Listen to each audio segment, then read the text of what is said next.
Hey, horse people and gun people. I'll put this on both my channels because this is I might have done a video on this a long time ago. Don't underestimate cats. And I'm not saying that because I'm like super pro cat and anti dog and pro horse and anti cat and dog. I'm just telling you. Cats, dogs, horses, they all have their place. They all have their pros and cons. And it's just, this cat really saves this kid's life. But the kid isn't paying attention. The mom isn't paying attention. The cat and the dog are paying attention. And it's pretty good little video here. And some of you might have seen it before. There's no audio. Kids playing, not paying attention in his neighborhood. This is, to me, this is the culture of, you know, when you get off a school bus, everybody has to stop. You don't have to look before you cross a road. You can just run blindly because there's moms out there protecting kids with stop signs, and they take pictures and they send out tickets, and everybody's scared to run by a school bus. So you teach kids to not pay attention to freaking traffic because you know they'll stop. And now when kids get run over, people are shocked. So this is the mentality, but this dog, I mean, this dog's on the hunt. This is a pretty aggressive dog. I might put this on my gun channel too. So when this dog recognizes this kid, I want you to look at his, what we call a target glance. I mean, he totally zeroes in. He's out here and he sees the kid on the tricycle and went, that looks like something I can eat and attack. Now, most dogs do not attack people for no reason.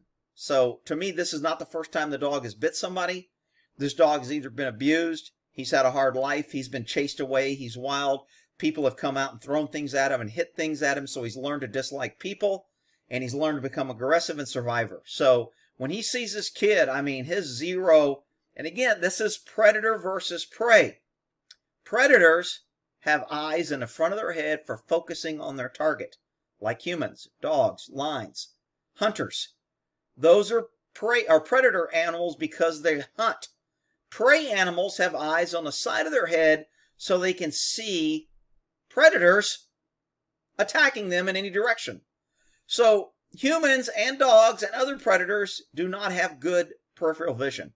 Our peripheral vision pretty stops right here, whereas horses and other animals almost go 360 and they have maybe a blind spot right behind them. But any movement of the head, they can see completely 360 around them. So this is a predator look. He's focusing. This is how on my horse channel where I tell people this is how you this is what a horse sees when you look him in the eye and you approach him.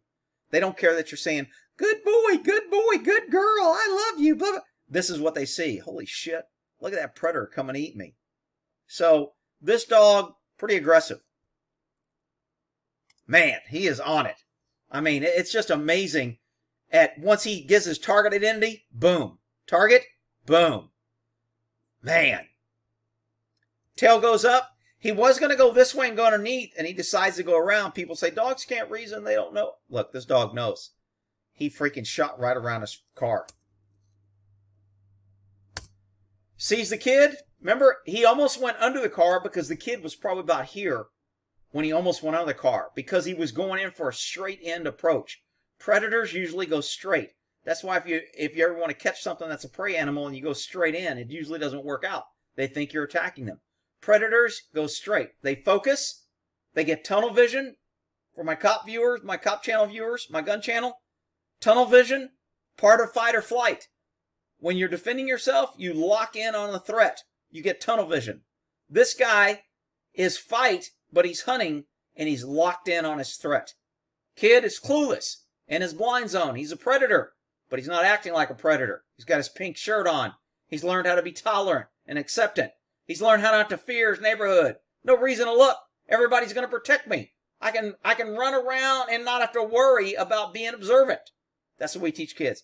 I'm not blaming a kid. I know I'm going to get somebody here. You're making it the kid's fault. The kid didn't do anything. He's out there playing in the yard. I'm simply trying to get you to associate why it's important to pay attention to your surroundings.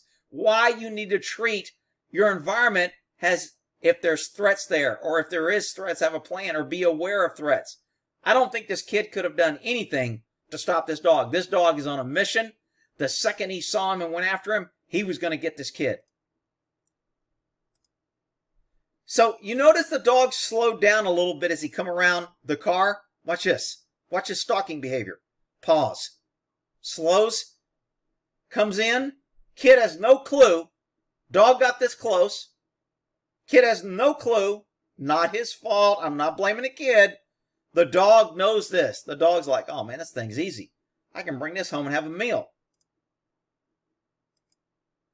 This dog latches on and pulls hard. And that was an aggressive bite. Most dogs, and I've trained a lot of dogs that have bitten, the first time a dog bites a human, they usually let go. It's just natural because they've never bit before. So there's this strange flesh, whether it's a scream, the taste, whatever it is. Almost all dogs I've trained, and we would go out and test dogs, and we would make them bite us for the first time.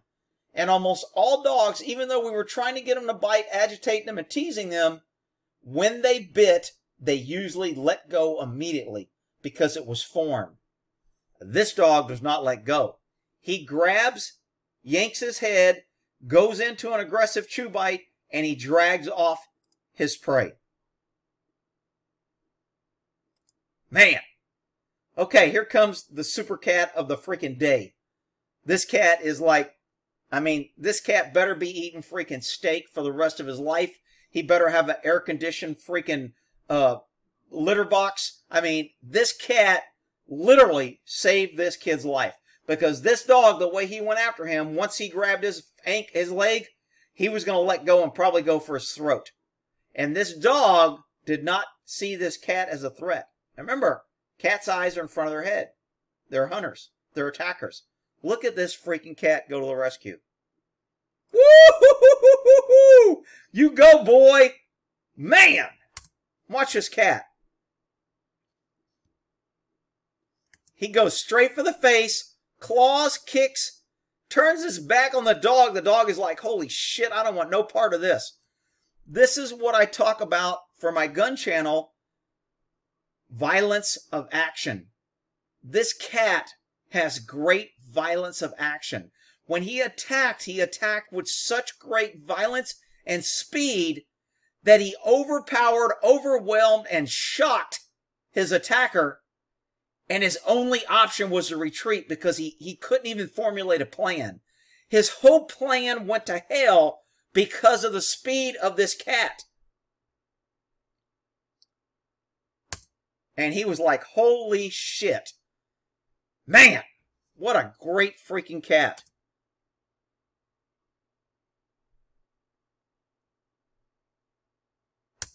Okay, so I guess I missed the video that Mom, the great protector, the person that probably now wants no dog signs posted in the neighborhood, that wants all people to disarm themselves, that wants all dogs to have their teeth removed. This will be the mom's answer to this incident. I didn't even see over here, probably when a kid yells, I think I see a hose right here. She's probably hosed down. Watch right here. I think there's a hose. Yeah. See that spray? There was a hose.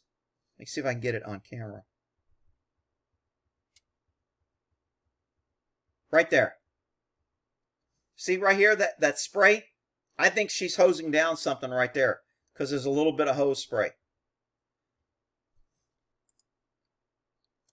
That cat is freaking Johnny on a spot. I want to slow down the cat attack because that cat is freaking... He should be teaching violence of action when you need to attack. Here he comes, slow motion. Bam! Straight to his freaking eyes, head, neck area. Really just, I mean, just went crazy on this freaking dog. What a freaking great cat.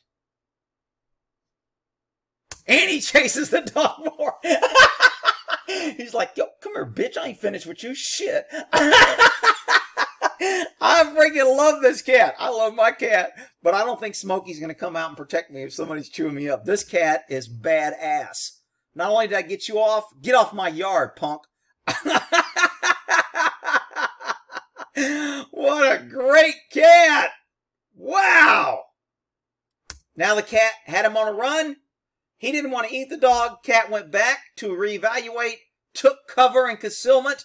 Hell, this cat ought to be teaching freaking some of these people out here on how to do tactics, because he's a great cat. Mom goes after the kid, obviously carries the kid away. Or actually, she leaves the kid.